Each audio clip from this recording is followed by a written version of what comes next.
Episode 114 of Outlander Cast is brought to you by Simple Contacts. Get $30 off your contacts at simplecontacts.com/OutlanderCast or enter OutlanderCast at checkout.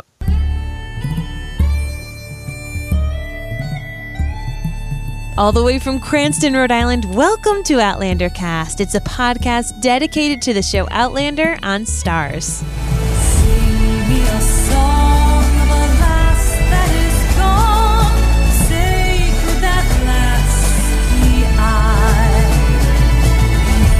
Mary of soul, she sailed on a day over the sea to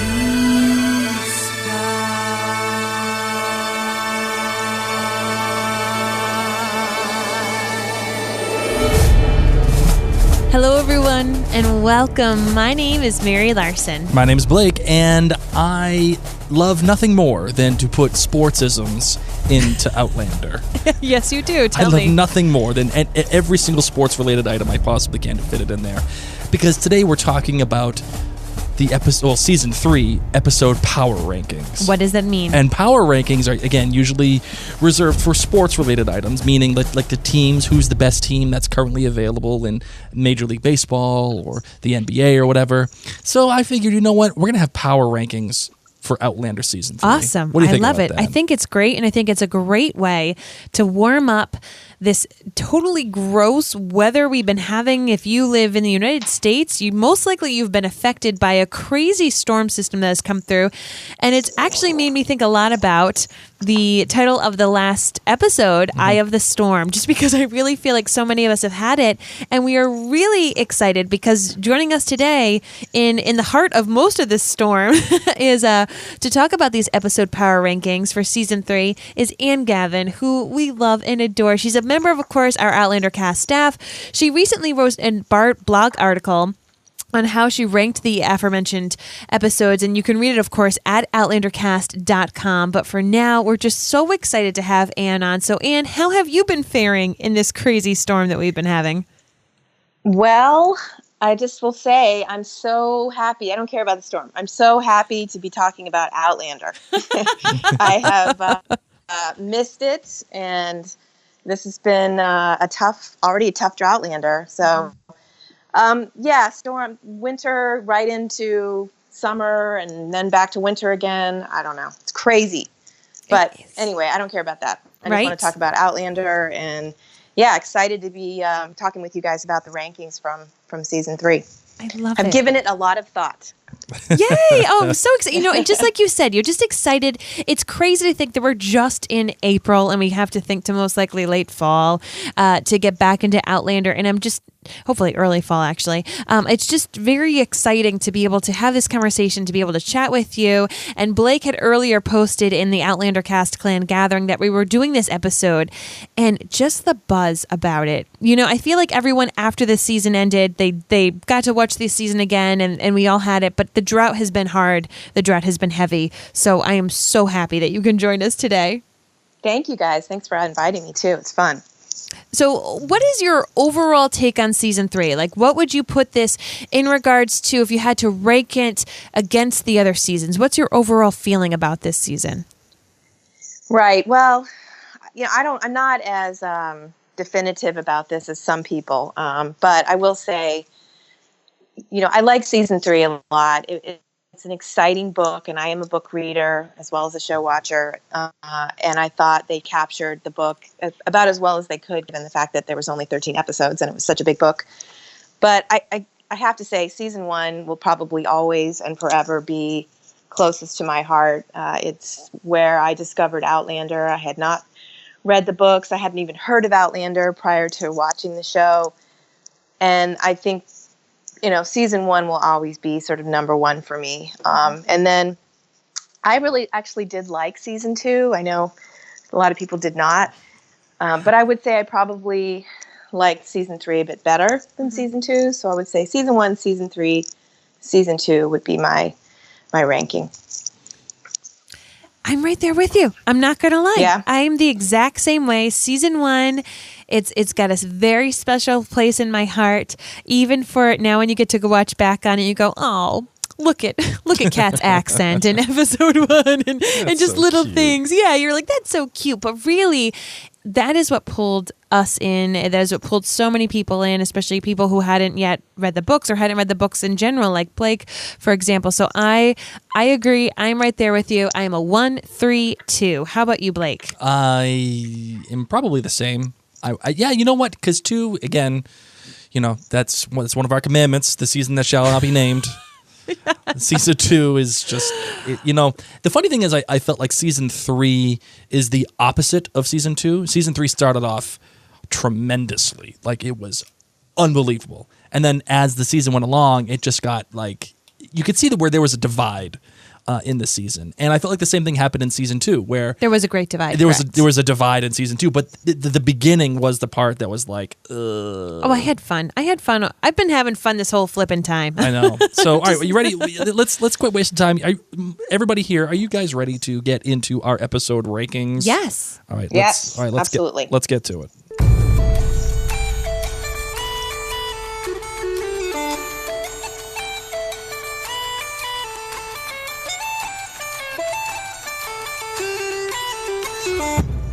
All right, so we are going to count things down with our least favorite of the episode, starting with the episode that you'd give, sadly, the 13th rank to.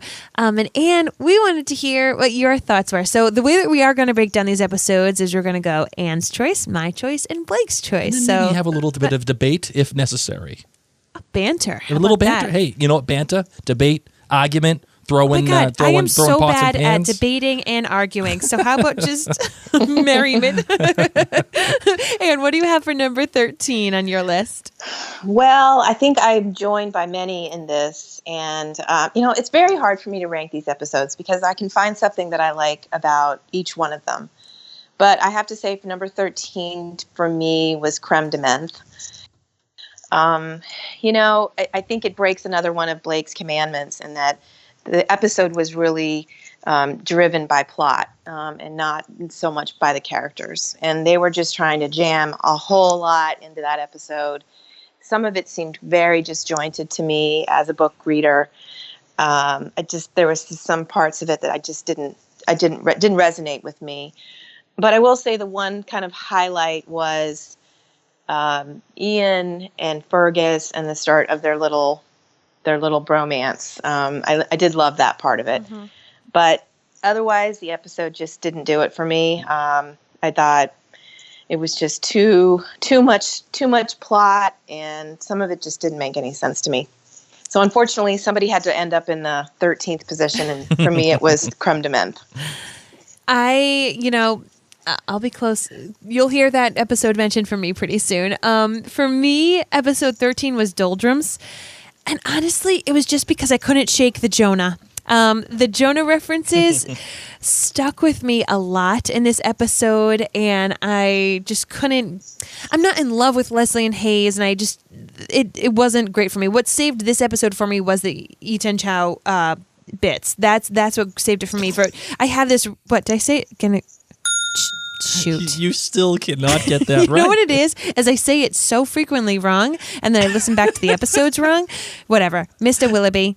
That's what saved it for me. But it still pulls up the rear because it's that bitter taste in my mouth with Jonah. So, sorry.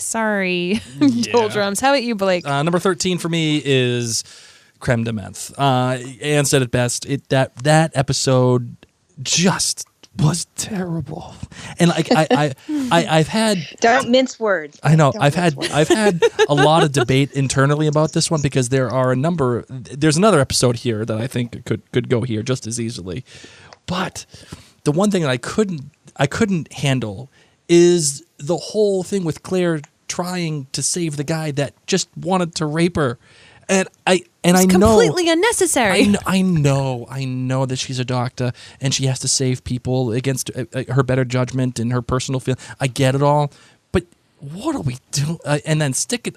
Geez, it just and then I remember the CGI Were you going to say smoke. sticking? Were you trying to say the screwdrivering into his head? Yeah, you had a problem with that? Well, I don't know. I was impressed by that. No, and then remember the fire too at the at the what's it called? At the printing press. And remember all the bad CGI smoke? Oh man, I mean, there are a couple of good things about that episode, like the argument at the end and whatever between Claire and Jamie. Liked it, but man, number 13, yikes! See you later, 13. For me is creme de menthe. All right, number 12. What do you got, Anne? What do you got? So my 12 is Mary's 13, which is the doldrums. And the reason I didn't like it was the same reason Mary didn't like it, was because of all the superstition, Jonah, the, touching the horseshoe. And honestly, I don't remember any of that. And it could very well be that there was some of that going on in the book, but I don't recall that. And it just seemed like filler. And it wasn't clear to me why that filler was needed when they actually really did need to kind of move the story along at that point. So, I didn't. There were some wonderful Jamie and Claire above and below deck scenes that I really loved about that episode. That kind of salvaged it a bit for me. But yeah, the superstition stuff just seemed really odd to me, and I've tried to figure out why they went there, and I still haven't been able to figure it out. But I liked the Jamie and Claire scenes. So that was nice to see them, sort of back together again and having their little tete-a-tetes that they did in this episode. So that's my number 12. Mary, what do you got? I'm the creme de menthe. I just flip-flopped with Anne. It was perfect. But another thing what you were saying about the doldrums, Anne, is this whole superstition stuff. I think what really, in addition to the Jonah, and I just found it really annoying, I had a difficult time with Claire being so anti-superstitions when I just kept yelling, you just traveled through time. And everyone's been talking about fairies and sending people through the stones. Like, you did just do something that was just seen as others as superstitious. So I was wondering during the whole season, like, is something going to come back? Are we throwing in these superstitious things because we need to wonder and think that these are going to come true? And then they never did. So creme de menthe, you guys, you were able to explain why that would be on the lowest rung for me. That is my second lowest rung. So how about you, Blake? Number 12 is, and I got smoked for this take. I got smoked for this take in season, and I'm okay with that. I will not be take shamed. I will not be take shamed, and that is Of Lost Things. Of Lost Things, I just couldn't handle. I couldn't handle the fact that that Geneva was pregnant. I couldn't handle the fact that, the 1968 storyline with Roger and Bree, they're taking, in my opinion, I felt like that was taking away from Claire and her story, which needed to be told. Oh my God. And that awkward kiss. And while I loved actually Geneva, she made me feel bad for her. She was funny. I couldn't get over how soapy this episode was. I just, and I couldn't take it. Well, I hear you. I mean, the first time I watched this episode, I really didn't like it too much. I knew what was happening in this episode, and I knew this was the episode that this one thing was going to happen. But I just didn't really like it, and I ended up watching it multiple times afterwards. And the more I watched it, the more I liked it. And it's further up in my ranking. It's not as far down as yours, Blake, but it's not in the top 5. And I don't think it would ever be. But, the fandom as a whole really loves this episode. And I can see why in terms of the Willie bits. And there was a lot of pieces that they took from the book when Jamie was interacting with Willie that were really nicely done. And I think the ending of the episode was really well done as well with the Dylan song. But, this actually is Diana Gabaldon's favorite episode of season 3. Oh, wow. As well. Yeah. She'd said in the past that she really liked aspects of the episode, but then she was promoting the release of the Blu-ray for season 3, and she did something for iTunes, and she actually was asked straight out, "What's your favorite episode?" And she said, "Of Lost Things." So wow. this is her fave of the season. So I don't agree with Diana on this one, but hey, but I hear what you're saying. It wasn't my favorite from really the get-go. I will say this: Outlander took some good risks in this season, and the Dylan song was, I think, the first good big risk that it took. I mean, at least creatively, sonically or creative, however you want to put it. They took a great risk there, because that is something that you don't normally hear in Outlander, and that is what I think helps save this episode. But yeah, for me, of Lost Things, I don't care what Diana says. I can't. Yeah. All right, number 11, Ann, what do you got? So my number 11 is Heaven and Earth. The one thing about this was there was aspects of Jamie in this episode that to me just did not ring true. He wasn't the king of men in some aspects of this episode, and it bothered me. Again, I think it's because I'm a book reader, and there was just certain things and certain ways that Sam played scenes as Jamie that just didn't ring true to me, and that was the thing that kind of put me off.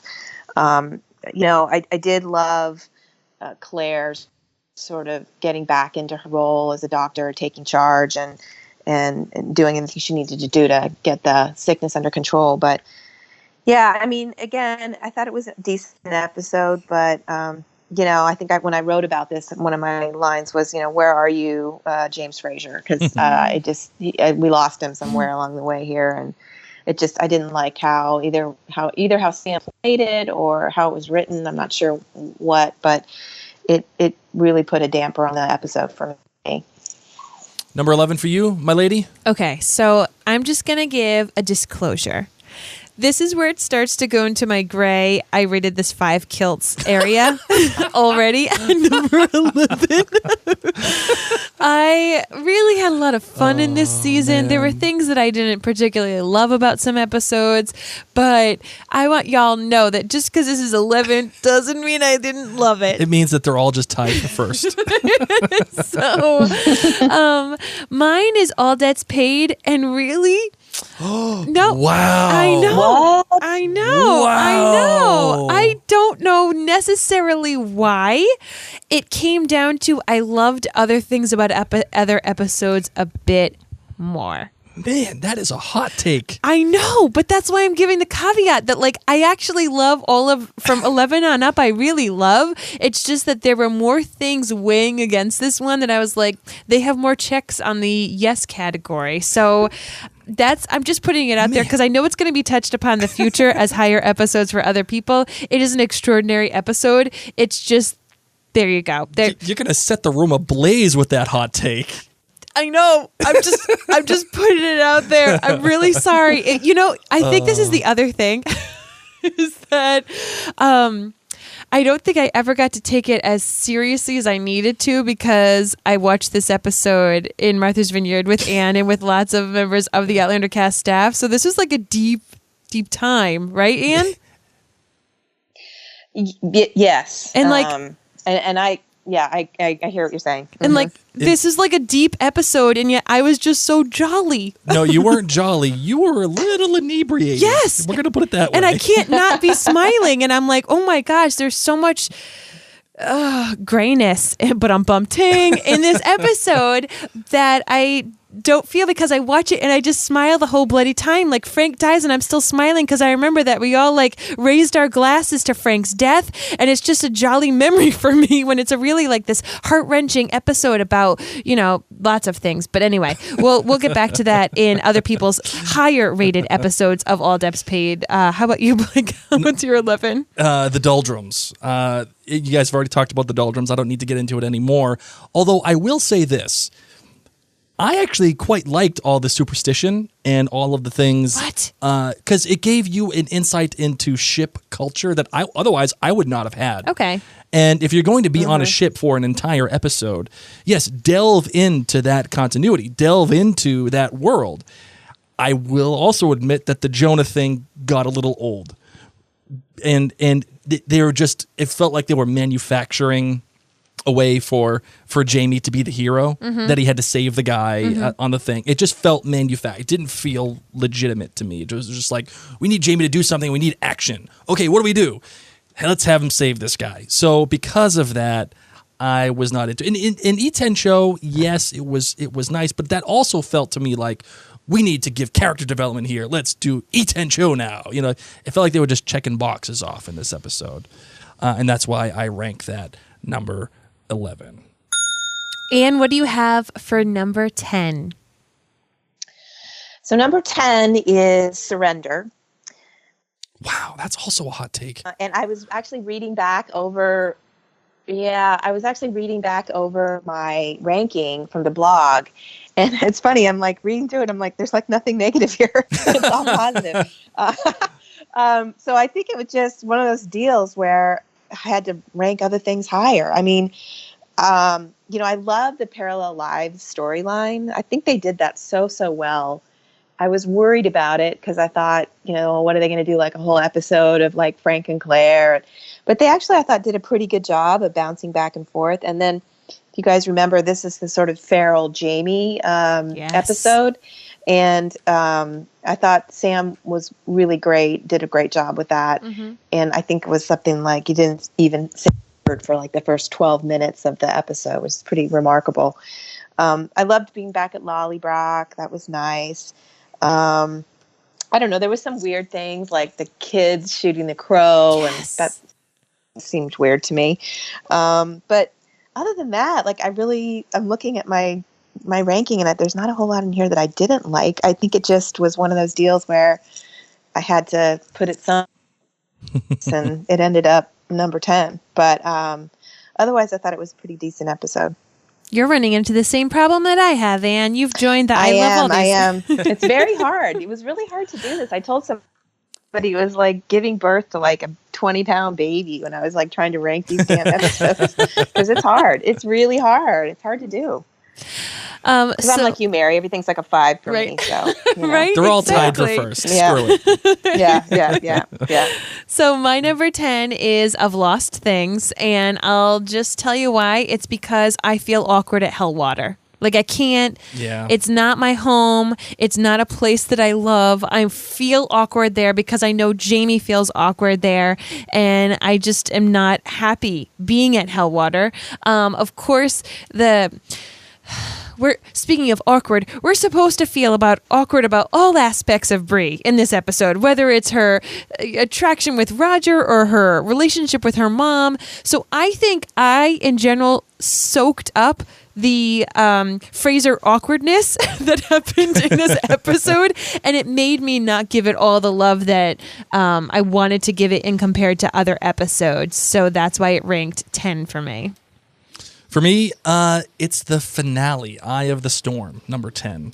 What? And I think that is more of an indictment on the fact that it's the finale and not just a regular episode. Because Outlander has been so awesome at giving us either mid-season finales or regular season finales.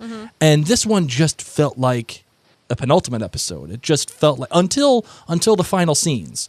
That's when I feel like that episode really got into itself. When Jamie and Claire were finally reunited back on the boat. The boat sank. They're in Georgia. We have, the great camera work on the beach and, that wordless moment between them. Okay, we can start anew again. But there was also this, I still kind of maintain an awkward choice to have Matt Roberts direct it. I still feel like there was something fishy there. It doesn't feel right to me. Have it being a fishy is a choice word you're using there. I know it just feels. It always felt like to me that it was, for Matt Roberts to direct an episode, which is great because he's been a second unit director. Awesome, like more power to you, bro.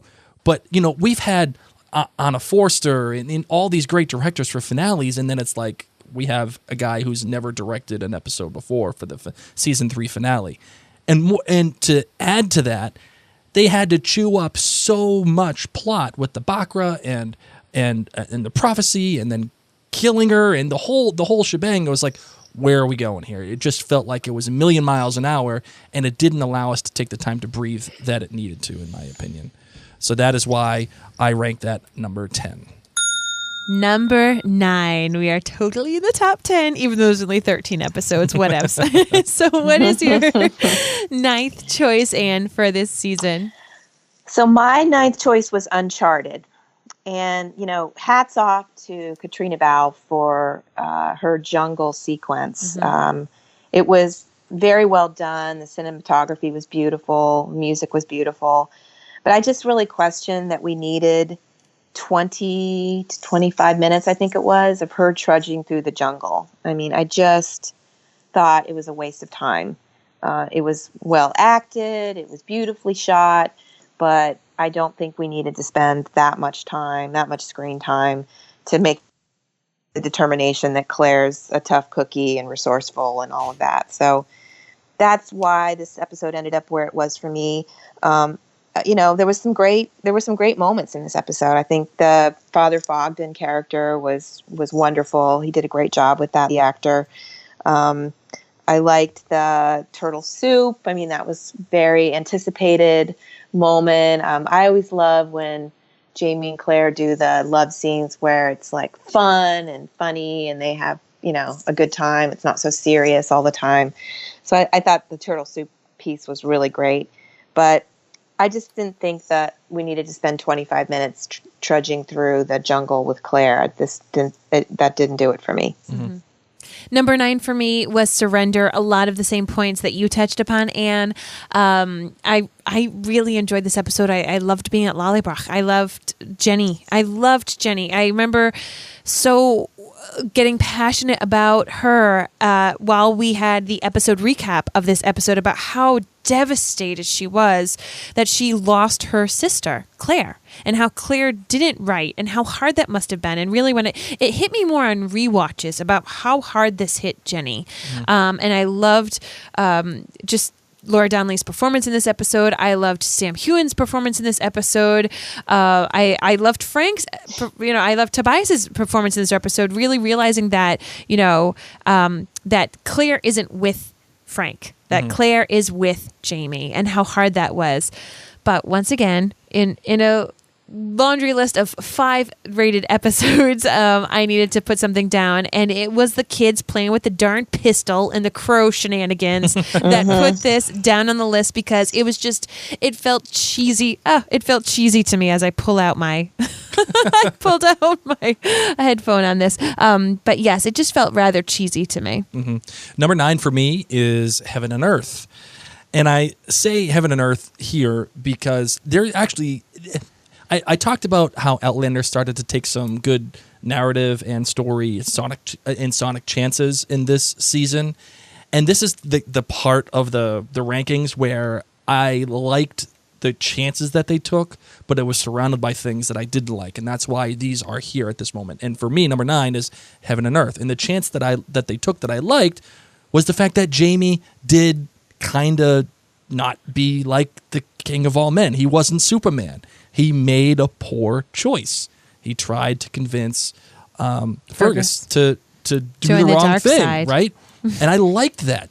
As a character, you need that. You need that moment of being at your lowest point. At somehow, some way, you need your lowest point. And for him, and I'm not saying it's your lowest point, but for him, he's just doing anything he can, making even poor decisions to just get back to his wife. And I thought that was great. Another great thing I liked about this, too, was the editing, especially with when Pound dies and they cut straight to his body coming down through the water, building on the previous visual cues that they've established throughout the rest of the season. I really feel like that was excellent. The part that I didn't like and why it's down here is the fact that there is just so many coincidences. And this is the part that the whole season this part of the season kind of runs into, which is, the guy recognizing Jamie on being on a boat of 400 people, and then Annika with her goats and being like, oh yeah, they need grass, and here, go do this, Claire. I'm going to give you all the money. And it's like the perfect Deus Ex Machina, that you could ever imagine to get Claire off of that boat. Your camp friend. So I didn't like that. So that is the camp friend. Yeah, camp friends. No thanks. Not for me. Oh my goodness. All right, number 8. What do you have on your list, Anne? So number 8, we've talked about it, of Lost Things. Was not, the first time I watched it, just didn't really like it. I did come to enjoy it more after several rewatches, but I will say the one, I actually did like the Bree and Roger scenes in this episode, because they're an awkward couple. It's not the same type of relationship as Jamie and Claire, and it takes a while for them to develop their chemistry in the book, and I believe that the show is playing that as well. So, I really love Roger as a character, and I think the scenes between the two of them I thought were really good. But again, wasn't my favorite episode. One other thing I will say, the casting in this episode was phenomenal. I mean, between Geneva and Isabel, and then just more scenes with David Barry as Lord John Grey, the young Willie, Clark Butler, the young actor. I mean, just stellar casting. I mean, every time Outlander just keeps hitting out of the park with the casting, and I will say that's probably the number one thing about this episode I did like, but it ended up as number 8 on my ranking.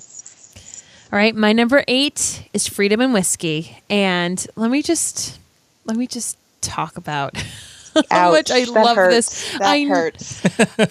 And this is what's so hard, is because I love this episode. Mary, you're bringing it in today's podcast. That's why I had to lay it down. That all of these are actually 5 in my viewpoint. I mean, first off, can we just talk about Christmas and all the tchotchkes, the Boston cream pie? Oh my God, all of it. All of you guys know I'm a Christmas elf at heart.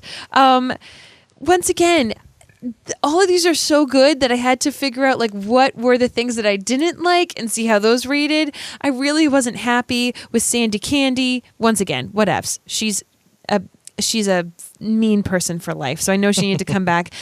What stuck with me in the tough part of this episode was Bree going, "What is history?" I couldn't shake that. We can't trust it. But I loved so much about this episode. I loved Roger in this episode so very much.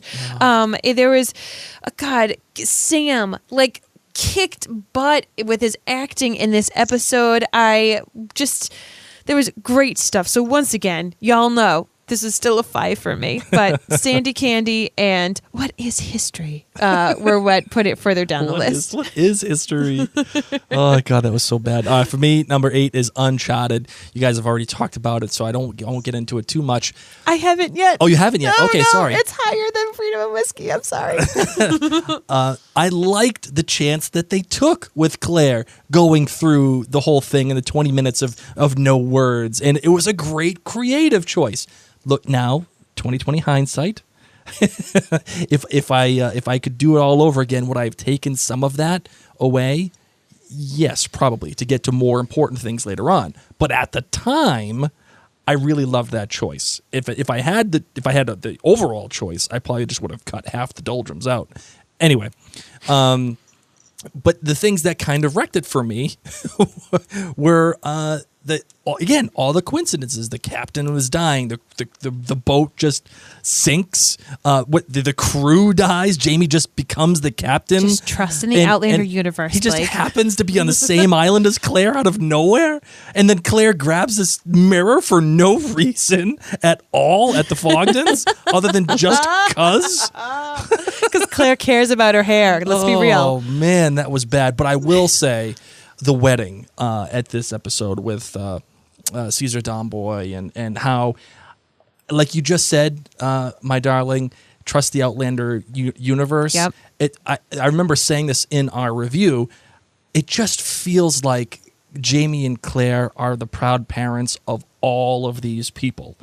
And none of these people would be together if not for them. And I remember looking at those two and how proud they looked as Margus was getting married. I always feel like that was a great moment for them, and I really appreciated that. So that is why it's my number 8. Okay, number 7, lucky number 7. What do you have, Anne? So my number 7 is Eye of the Storm. And I am right with you, Blake. I felt like this episode as a finale fell really, really short. And, we have a very high bar, I think, with Outlander and previous season finales from previous seasons. And, this to me just, while there were a lot of highlights in this episode, as a cohesive episode and as a build-up, as in previous season finales, I think this one just didn't make the cut. But, even mediocre Outlander finales are still good. And, there was a lot to like here. I mean, Lottie was fantastic. And Jamie's plan, the onboard sex scene with the two of them was fantastic. And, there's some really great CGI special effects. I thought they did a great job with the storm scenes. And, Bear's music was phenomenal. But there was just something about it. It didn't feel to me like an Outlander finale at the end of the day. It just kind of left me wanting. And at the time, I wasn't really sure exactly why. But I think it just suffered by comparison for me with other finales from other seasons. Anne, my number 7 is the same as yours, Eye of the Storm. I think if you had asked me, the week after the season ended, this would have been much higher up just because we were all on a high. A lot of us got to get together for the Outlander Cast season finale party. We got to watch the episode together. We were just so excited. But then in hindsight, watching it again, it threw so much. And there's so much that I love. The dancing and the references. It's still, honest to God, one of my favorite things about Outlander is the Druid scene, and then being able to see it again with the music. It was beautiful. The sex scene, the plan, everything. Like, I loved those bits. But I feel like in hindsight now, watching the season through, I felt like episode 13 was supposed to be episode 13, 14, and 15. And I feel like there was so much that they just crammed in. And it was this chaotic roller coaster ride of one episode that we didn't know how to feel at the end of it. We felt so much. And it was almost too much that you kind of left feeling a little confused. Like, that was it? I felt a lot, but not I think I was going to feel. So that's why I agree. It's right there in the middle. It's number 7 for me as well. Yep. For me, it is the Bacra. What? Yeah. Whoa. And, there's some really great things about the Bacra, like the bloodbath. I freaking adored that entrance. Because they like I said in their review, they leaned really heavily into the absurdity of the whole gamut with Galis. Yes. By turning her into this campy B-movie kind of Bond girl who, like, I would not call her campy at all. Oh, no. It was a little campy. It was a little campy. She's raping virgins. She's raping Ian. She kills husbands. And she's hell-bent on this prophecy that came out of nowhere. And she has this mysterious truth serum. She's cray-cray. That's what she is. Not campy. Cray-cray. She is super cray-cray.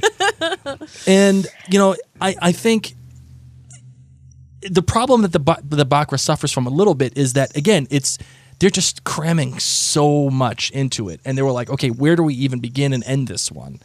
And then the other thing I really hated was... Ooh, strong word, Blake. The one thing I hated about this episode was all of a sudden the Captain Leonard, just shows up out of nowhere and was just like, Peek-a-boo. Hey, Jamie, what's up? And they have to, they manufacture this thing to break apart Jamie and Claire again. That was tough. And I didn't like that. But that moment when Claire and Galis meet for the first time and they're talking, it's just like this, they're both feeling each other out. It's just, the tension is just cutting. Oh my God. I really liked that one. And that's my number 7. Okay, now we're moving into the top half of the episodes. Let's number 6. What do you have, Anne?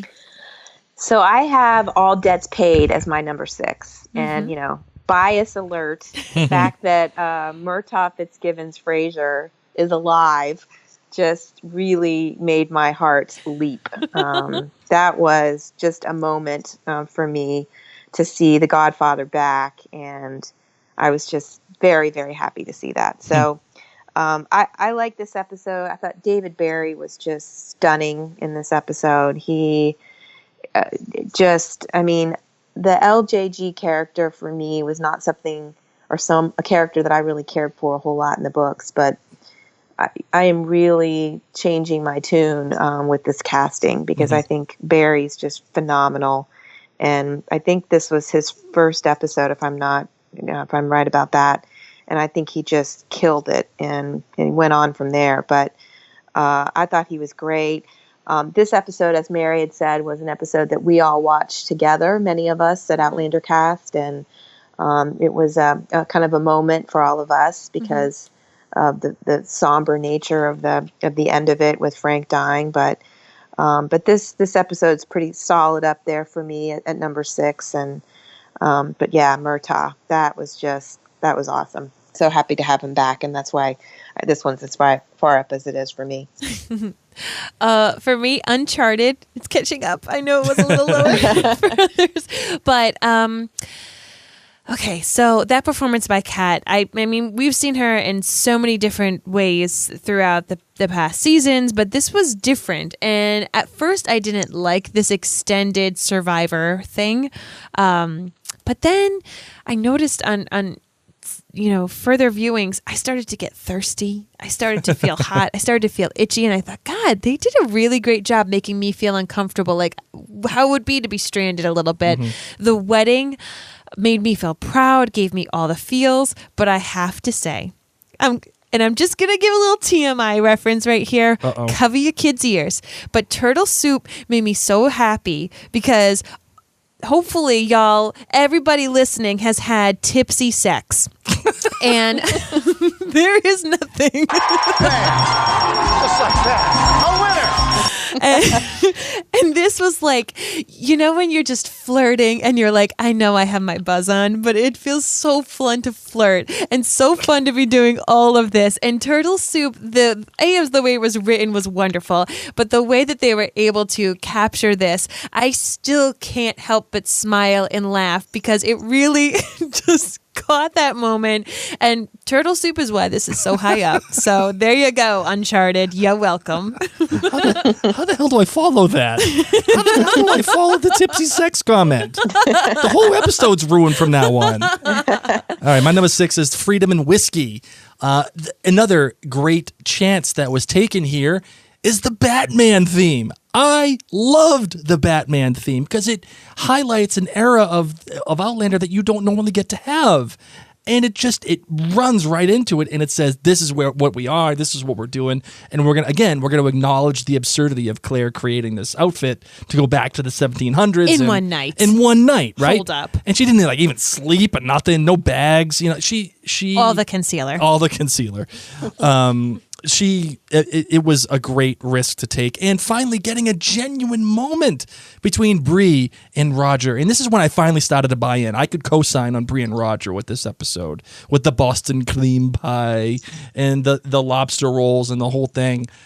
Loved it. And then not only that, but coming up with the idea to subvert our expectation about the Jamie and Claire reunion with Jamie fainting. And Jamie not being the Superman, Jamie not being the king of all men, he just faints. And then just cutting to black.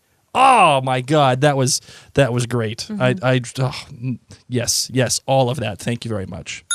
Moving on up. My favorite number in the entire world. It's my lucky number. Number 5. What do you got, Ann? Really? That's my lucky number too, Mary. It's my favorite number 5.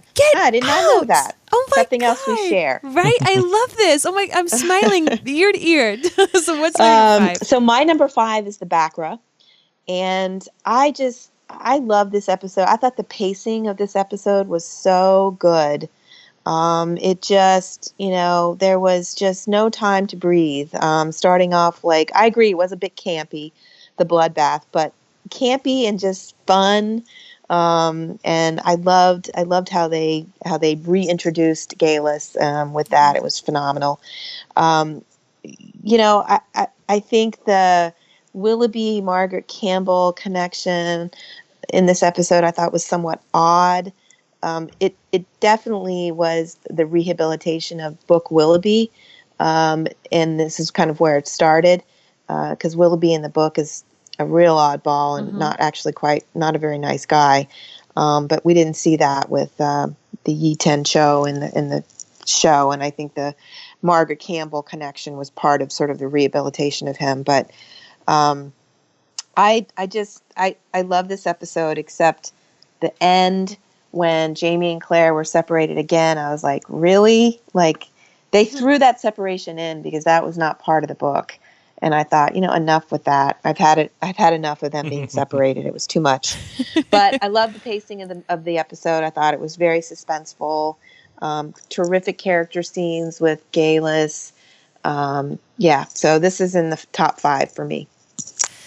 So my 5 is a little surprise. Mm-hmm. What do you got? It's Heaven and Earth. Really? Yes. Because first and foremost, I cried. Elias, thank you. I liked to see Fergus be kind of his own man and stand up. I love seeing Claire in her element. Anytime I can see a strong Claire, which is almost every episode, but there are a few ones that are really strong, I'm happy. But actually, I liked that Jamie was different. And there's a little part of me that gets really happy that Jamie is a Taurus. I'm a Taurus. And I'm going to be honest with you guys. I mess up in life. Okay, there's times in my life where I'm not acting really the way I'm supposed to act, and I don't act the way I normally do. And so Jamie, of course, is king of men. We love him, especially book readers, and see him as this. And yes, he has his faults, but this was really different. And when I saw it, it took me back because I thought, what is this? This is another layer that I don't know of Jamie.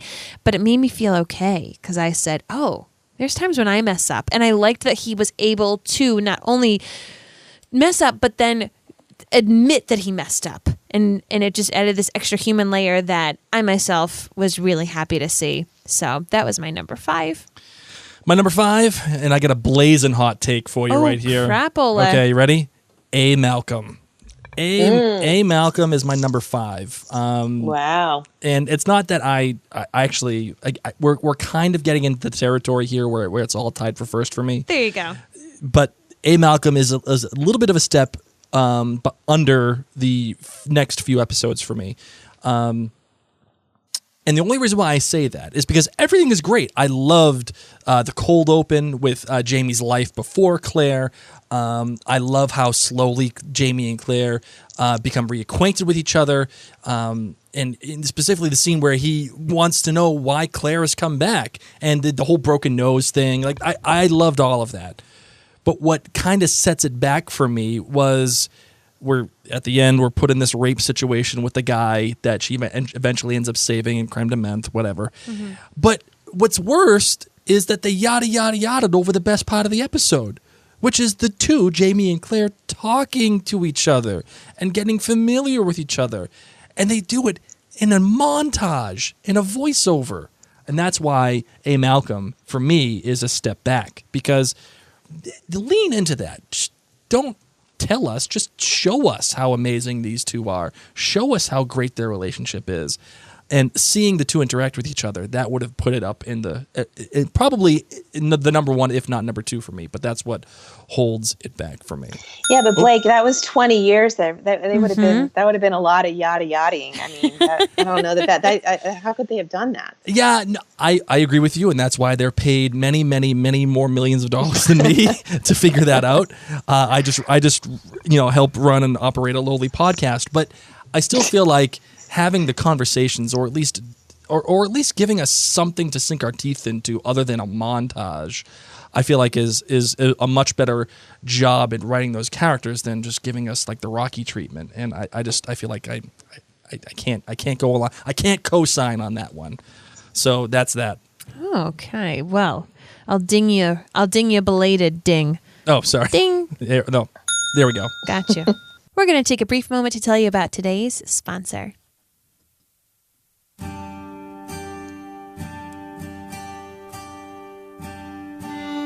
Simple Contacts, it's a super convenient way to renew your contact lens prescriptions or reorder a brand of contacts from anywhere in minutes. It's vision care for the 21st century, and it's super easy. So, okay, I am going this weekend to go visit Anne. I'm really excited. I'm going to be driving down to Virginia. I was getting things ready, and then I realized I got my sunglasses ready, and I am running out of contacts. It was not a good situation because if you've ever worn glasses and then sunglasses at the same time, it's not a good look, guys. You look funny. You look funny. So if you're blind like me and you're trying to go to the beach or maybe scuba dive or just wear sunglasses, it's not fun. So Simple Contacts, it has this awesome app, and it's going to make renewing your contact lens prescriptions and buying contacts wicked easy. You can do it in 5 minutes from anywhere. All you need is a phone, a computer, your current contacts, and about 10 feet of space. So a real doctor is going to review your tests, renew your prescription, and you can buy whatever brand you already wear. It's really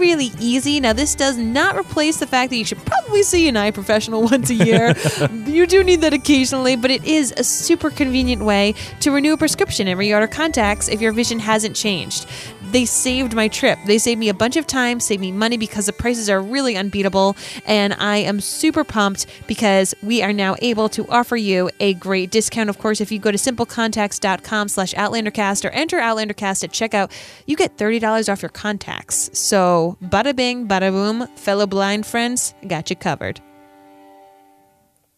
Are you ready to get back to it? You bet. Let's do it.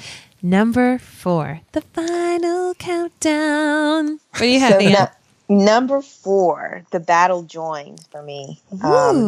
So I'm actually one of the people, while I do love the epic love story of Outlander, I really like the politics, the war, and the battle scenes. And I was so excited to know that Ron Moore was going to recreate the Battle of Culloden in some way, shape, or form in this episode. And man, did they do a great job. I thought it was spectacular. And Sam Heughan blew every expectation away that I had for retelling that battle. I thought it was just so well done. The final clash between Blackjack and Jamie was just way more than I could have ever imagined. There wasn't a lot of description in the book about that actual final clash. In fact, I don't think there was any. A lot of it's retold over future books that Jamie's recalling of what actually happened. And, Tobias Menzies, man, just nailed that in the sort of unscripted, unblocked part where he puts his hand on Jamie and then they both fall over together. It was just so amazing. So I really loved this episode. There are a few episodes, and like you said, Blake, I think we're getting into the territory where any one of these could probably be the number one. But the battle and the way that they depicted it was great. Grant O'Rourke as Rupert was phenomenal in this episode. That was just gravy to me after the battle, and how he sort of, ran the show in the house where they were all getting executed. But he did great. Overall, it was delivered in terms of any expectation I had for how they would portray the Battle of Culloden. Which actually today, what we're recording this, is the actual anniversary of the Battle of Culloden. Oh my April gosh. 16th. Yes. It is. 1746, April 16th. Oh my goodness. Yeah. Thank you for pointing that out. I lost track of dates. I wish I was kidding. My number 4, I think you just said it, Anne. Any of these can be number 1. My number 4 is A. Malcolm. And I feel bad putting this here. I wanted it like in the top 3, but it just, all of these are number 1 in my heart. For all of the reasons. Yes, they get back together, but that sweet awkwardness of seeing each other and refinding each other, but still knowing each other deep down. It was so beautiful. I loved seeing things from Jamie's perspective in this episode. It was really fun. It was such a treat to go into that print shop. I just really had such a lovely time being a fly on the wall in this. I don't know, just in this moment to see these two people who we love get to be back together again. So I loved this episode. So please, everyone who's listening going, oh, Why is that number one? No, that all of these are number one from here on out. Mine is First Wife. I really enjoyed this episode. And it comes, I think, all at the end of this episode, my enjoyment for it, which is that final moment of doubt from Claire on the ridge. You know, Claire is finally having consequences for the choices that she's made throughout the season. And she asks the question, am I supposed to be here?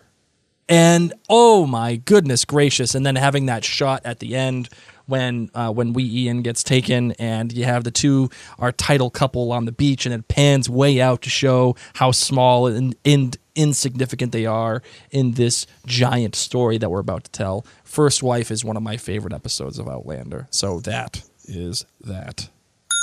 Number 3. Number 3 for me, A. Malcolm. And let me say, I will give Matt Roberts a hand for this, because what a tough episode to write, in that the expectations around this episode were just so incredibly high from the fans. But I thought part of this episode to me was that obviously Jamie and Claire reconnecting, but it was so real and so as I said in my write-up for the ranking, it felt real as opposed to sort of fairy tale-ish to me, because these two people had a lot of insecurities about themselves and doubts and anxiety about whether in fact they were going to have that same connection that they had prior to being separated. And I just thought the lead up to the brothel scenes was so well done. Hats off to Matt Roberts for writing what I think is one of the better episodes of all the seasons of Outlander. And, I thought, I actually said this in my ranking, I love the wedding from season 1, but in some respects, I liked this episode better because it was more mature love and, ultimately more interesting to me than in the long run. These two still had that passion that they had at the beginning of the relationship, but it just felt more satisfying to me because it was just more mature than sort of the roll in the hay wedding episode, which was great too. But but that's one of the reasons why I loved it. Yes, so much so. Okay, my number 3 is First Wife. I love this episode I love this episode so much because you have such a great range of feelings, even when you don't even necessarily want to. Hogmanay, bring it on. I talked about it earlier. I love any kind of Christmas merriment, whether it's past, present, or future. Bring it on. Searing Leary and how beautifully she acted in this, Nell, how wonderfully she did in this episode. It was really fun for me as a book reader to watch this episode sitting next to Blake, who had not read the books, and to see his reaction while this truth bomb was just blown up right in front of Claire, and then also, to Blake. So for any of you who are listening, who have friends who are going to be newly introduced to Outlander, make sure you watch First Wife with them in person so that you can see their reactions about this. I mean, yes, what I didn't love though throughout the earlier part of the season is how they sprinkled that little bit in. I would have rathered that this be the big bomb, but I still feel like it was really great. So I adored this episode. Period. The end. The thing I liked about First Wife too was the fact that you could actually see a reasoning for why Jamie would be with Leary. Do you know what I mean? Yes. I'm not saying it was legitimate, but I'm saying you could see the thinking behind it, and you could feel for Jamie, and you're not like, oh my God, Jamie, what the hell, but for me, number 3 was All Debts Paid, and I hate to say that because we're saying goodbye to my boy Frank, and Bear McCreary with his hashtag Bear Flare. At the end with the car wreck scene and the clarinet, but also introducing piano to Frank's theme to give it a little bit more of a solemn feel to it. I loved it. I loved the whole thing with Sandy Candy or Candy Sandy. I loved this episode, and I loved the fact that we got to see Lord John Grey and Jamie, and the whole deal with this episode was just really good. I don't know much else to say about it. Number 2. Oh, the final 2. Okay, Anne, what do you have? Okay, so my number 2 is Freedom and Whiskey. And I watched this episode like 15 times in the first week. I'm not kidding Love you. it. I don't know what it was. I just loved it. And, Yes. I love historical fiction, and I love that Outlander, intersperses a lot of historical fiction in the books, whether it be about the Jacobites or, Bonnie Prince Charlie, but I loved that part about the Robbie Burns poem and how, Roger found that, and that was how they ended up knowing that Jamie was still alive. I love that. Yes. It was so good. And I wrote a blog post about it, and I love this episode. I love, as you said, Mary, the Boston apartment all dressed for Christmas. I loved the Boston cream pie. And I mean, I don't know. There's just something really warm about this episode that I really, really, really loved. And part of it was just this historical reference to Scotland. But it definitely was in my top 3, and I went back and forth, but at the end of the day, I think this turned out to be number 2. And yeah, the batsuit piece, I actually thought that was super kitschy, but very clever. And who would have thunk it? I mean, never in a million years would I thought they would have inserted the Batman theme into Outlander, but it was just really well done. And I thought it was great. So yeah, this will probably be one of my most favorite episodes of all of Outlander's 3 seasons. I don't know. There's something about it. I loved it. And yeah, it's my number 2. Oh, I love it. I love the enthusiasm. Oh my gosh, right? Okay, number 2, this is an odd one. Hold on to your butts, everybody. The Bacra. Whoa! Yes. I can see that. It's once again just like how I wasn't able to shake from the doldrums, the whole Jonah reference, the Leslie Hayes bogusness. I still cannot shake Galis coming out of that bathtub in blood and her musical theme that was introduced in that scene. And I just loved Lottie in this episode. Goodness gracious, all of that. Her interaction with Wee Ian, it just hit me so hard, and it truly is one of those monumental moments for me in this season that I will never forget. I will never forget that scene. 20, 30, 40 years from now, people won't have to say, "Oh, do you remember that part?"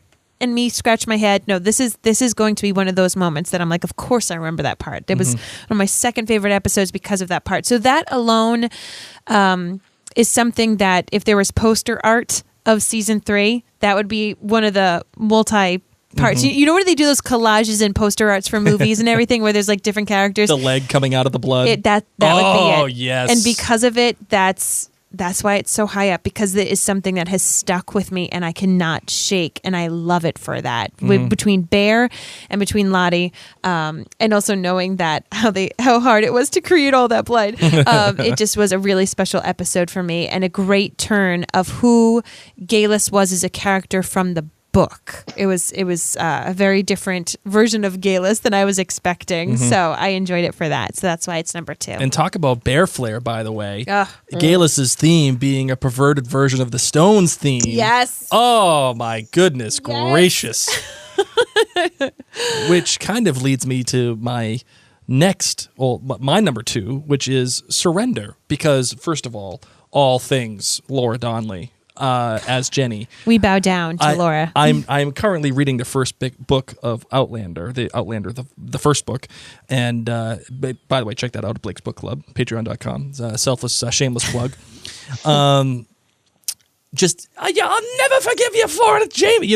Oh my God, just that whole thing. Laura Donnelly, Jenny has quickly become, especially in light of the book, one of my, if not like my top 2 favorite characters of Outlander. Yeah. I have a book crush and a TV crush on Jenny Murray. She is just amazing. I can be down with that. I can hang out. I can handle that. How about you, Anne? Are you down with Blake having a TV crush on Jenny?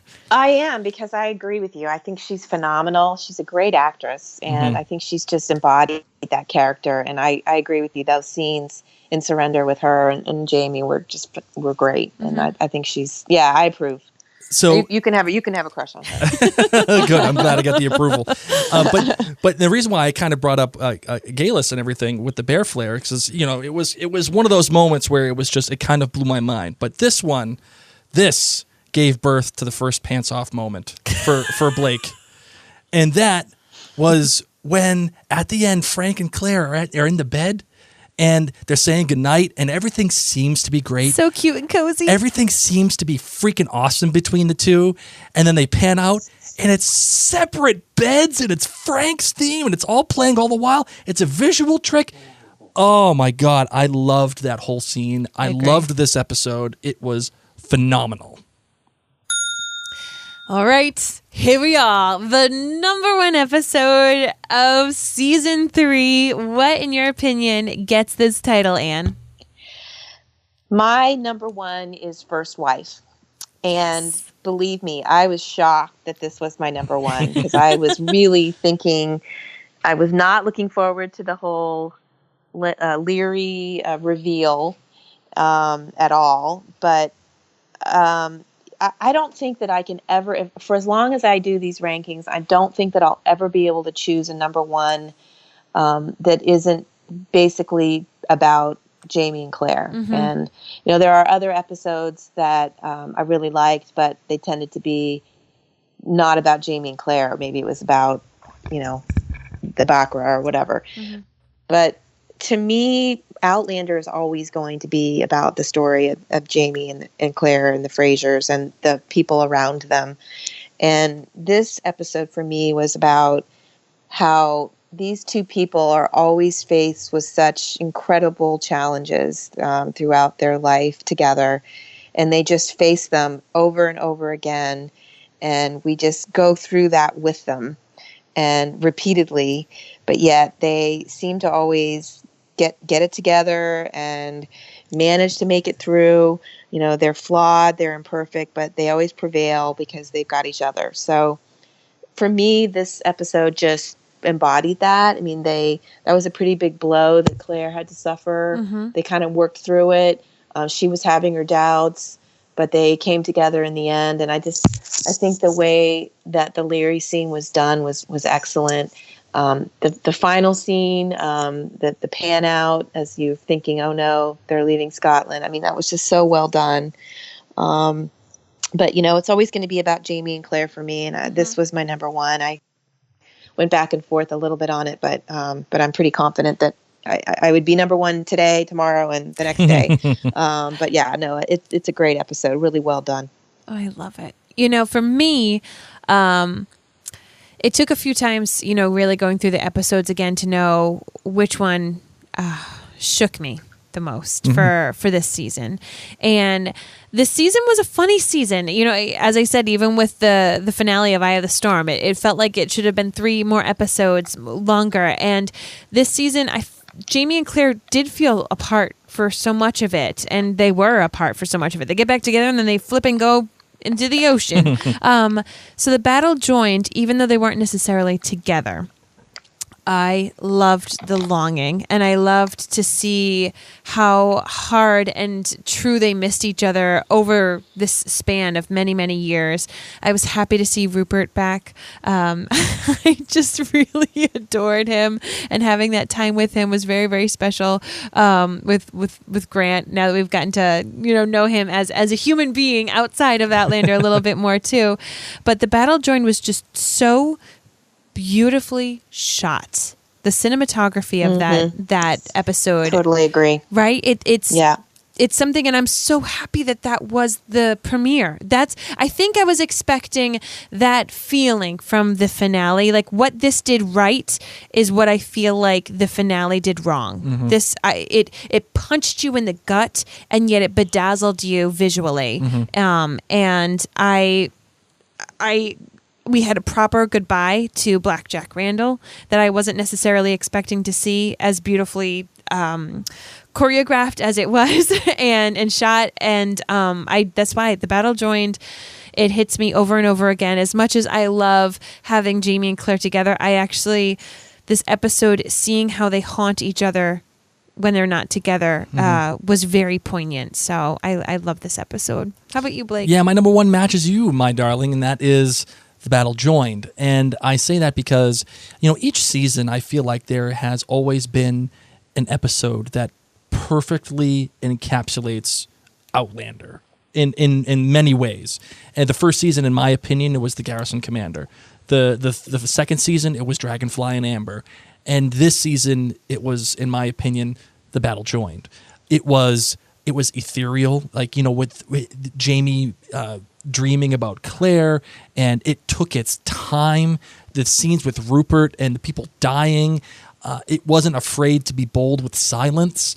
And then you also said something too, my darling, where you said about the Bacra and how you'll never, ever forget the leg coming out of the bathtub. I will never, ever forget that moment when Jamie and Blackjack Randall see each other on the battlefield. And Tobias Menzies, oh man, that I talked about having a crush on Laura Donnelly. my man crush on Tobias Menzies, I've said it before and I will say it again, maybe it should be a new commandment. It knows no bounds. My man crush on Tobias Menzies.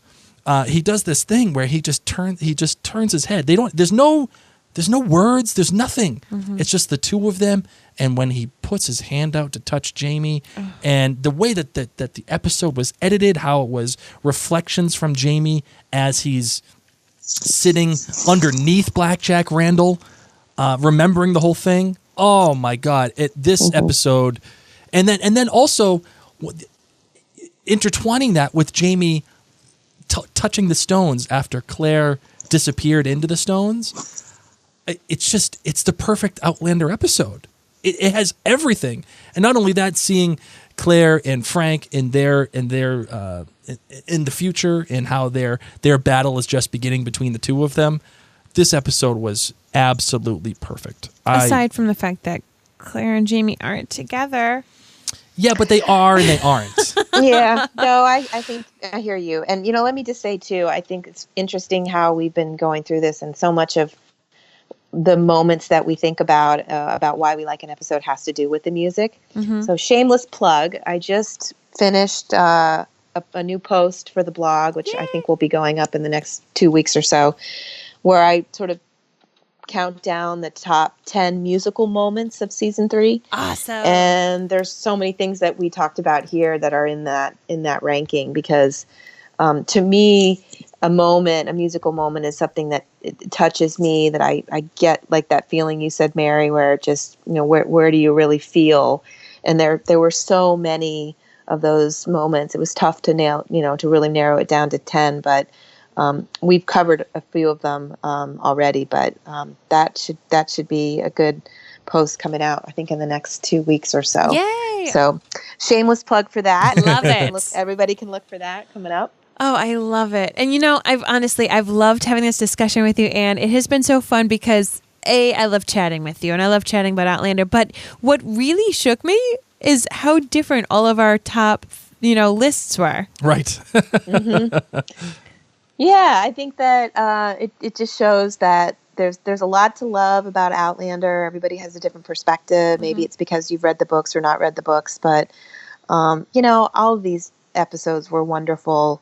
I'm not nitpicky about them. If I have to, I will be. But it's a wonderful series, and the show has just grown and matured so much since season 1. And I'm an unabashed Outlander freak.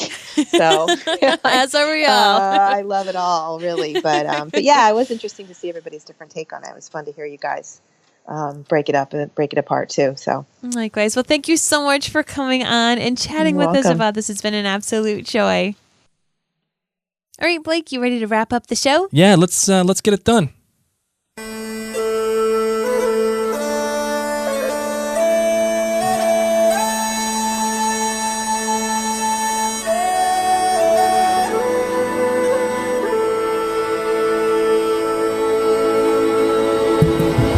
Thank you guys so incredibly much for tuning into this episode. The Droughtlander is hard. The Droughtlander is long. The Droughtlander is rough. But guess what? There's other television shows out there. One of which is called This Is Us. And you're like, wait a second. You mean that one on NBC that everybody watches? Yes, we mean that one. We're late to the party. We are. But it's okay. Because there's a loving, cute little marriage there. And we can pretend that they're in Scotland, I guess. But actually, it's a very different show. And I just want to let you know that we're podcasting about it. The podcast is called This Is Us Too. And whether you watch the show while it aired, or if you wanted to rewatch it, or if you wanted to start anew, we would love for you to join us. So you can find us in whatever podcast app you're listening to this in, just by searching This Is Us Too. And hopefully we can help make Droughtlander a little bit less harsh. But really, this was awesome. It was so awesome to talk about Outlander again and to listen to this music and just be back at it again and to have Anne on and to relive all of this with you. So I hope you're having fun. Make sure that you're a part of the Outlander Cast Clan gathering where we continue these conversations. The Outlander Cast Book Club is another great resource if you're a book reader. And if you would like to contribute to the show, we would be more than thankful for you to contribute as a patron. Blake, tell us a little bit more about that. Yeah, you get all these great benefits out of being a patron. One, of course, is the Blake's Book Club, where you get all of my thoughts, and sometimes even Mary, on Outlander the book, and how I break it down, and the way that I review the chapters. And each is about between 15 and 20 minutes long, so it's not this long slog of a listen. It's just me going to town on Outlander and having fun with the book. But also that, not only that, you can get free T-shirts, you can get Mary and Blake swag, you can get episodes early, you get to have video chats with Mary and I. These are all specific rewards of being a patron of Outlander. Oh, not only that, Minute with Mary, you get a 10% discount if you become a $10 level patron of Mary of Outlander Cast. If you want, and 10% off of any products from Minute with Mary. So a huge shout out to Peg, Anne, Bobby, Liz, Carolyn, Sharon, Tracy, Lisa, Meredith, Sue, Keelan, Meredith, Dana, Mary, Michelle, Jennifer, Lauren, Heather, and Marilyn. You guys are of a level that we wanted to give a super, super huge shout out, and a shout out to all the rest of our patrons, because really, guys, this is just a way for you to keep the podcast going. Think of it as like your public radio. You know how they always do those like, oh, you can donate to keep this going? Well, that's what a lot of people do. And we thank you so much for it. And we're looking forward to the next episode of Outlander Cast. So keep your podcast app subscribed. Make sure that you're following us on Facebook. Check out the photos on Instagram if you're not following us there at Outlander Cast. You'll definitely want to check that out. And until next time, ladies and gents, my name is Mary Larson. And I'm Blake. And you've been listening to Outlander Cast.